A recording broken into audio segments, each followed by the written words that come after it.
бір кісі қағбаның қасында отырып дауыстаған күйі мына бір жол дұғаны қайталай берсе керек: уа турашылдарға қол ұшын беріп харамнан сақтағанды сақтаушы алла тағала. Бұған таң қалған қасындағылар: басқа дұға білмейсің бе, бұл қалай, деп оның мәнін сұрапты. Сонда ол өз басынан өткен мына бір ғибратты жайтты баяндап берген екен. Бір күні қағбаны тауап етіп жүріп, аяқ астынан бір кесе алтын тауып алдым. Санасам, дәл 1000 алтын екен. Жүрегім өрекпіп, бірден иманым мен шайтаным арпалысқа түсіп айқаса кетті. Шайтаным: дереу жымқырып ал, әйтпесе 1000 алтынды саған кім бермек? Ештеңеден қыжалат көрмейсің, десе, иманым: иесіне қайтармасаң бұл адалдыққа жатпайды. Одан да иесін тап та бер, деді. Мен осылай екі-үшті ойда отырғанымда, осы маңнан бір кесе алтынымды жоғалтып алдым. Тауып алған адамға сүйінші ретінде 30 алтын беремін деп, жоғын іздеп жүрген алтынның иесін көрдім. 1000 харам алтыннан гөрі 30 адал алтын артық қой деген оймен қолымдағы алтынды иесіне қайтардым. Ол маған айтқанындай сүйіншіге 30 алтын берді. Ақшамды қолыма ұстап, базар аралап келе жатқанымда, тұп-тура 30 алтынға сатылмақ болып тұрған бір араб құлды көріп, жаным ашып сатып алдым. Бір күні бұл құлдың қасына араб біреулер келіп, өзара жасырын күрбелесіп сөйлесе бастады.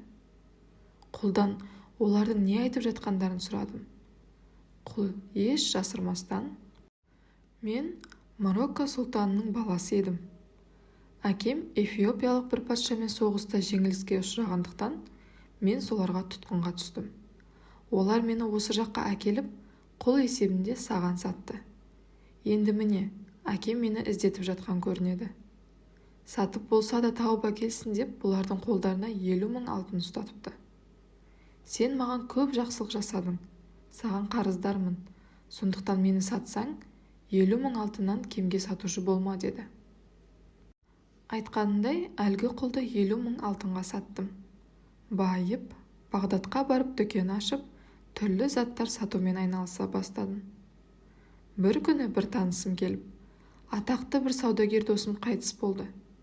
Үріп ауызға салғандай әдемі қызы жетім болып қалды. Қаласаң, сол қызбен таныстырып, екеуіңді үйлендірейін, деді. Мен келістім. Екеуміз үйлендік. Қыздың артынан келген төсек орынға көз салғанымда, табақ атаулы алтынға лық толы екен. Бәрінің бүйірінде 1000 алтын деген жазуы бар. Бірақ бір табақтың ғана бүйіріндегі 970 алтын деген жазуға көзім түсті. Оның мәнісін сұрағанымда, қыз: әкем қағбаға тауап етіп жүріп, 1000 алтыны бар бір кесесін жоғалтып алыпты. Соны тауып берген жаны жомарт кісіге сүйінші ретінде 30 алтын ұстатыпты. Бұл табақтағы алтынның 970 болып тұрған кемдігі сол деп түсіндіріпті. Бұны естіген сәтте мен қатты толқып Алла тағалаға көп шүкіршілік айттым. Өзімнің басымнан өткен адалдық турасындағы оқиғаны оған да баяндағанымда, екеуміздің қуанышымызда тіптен шек болмады.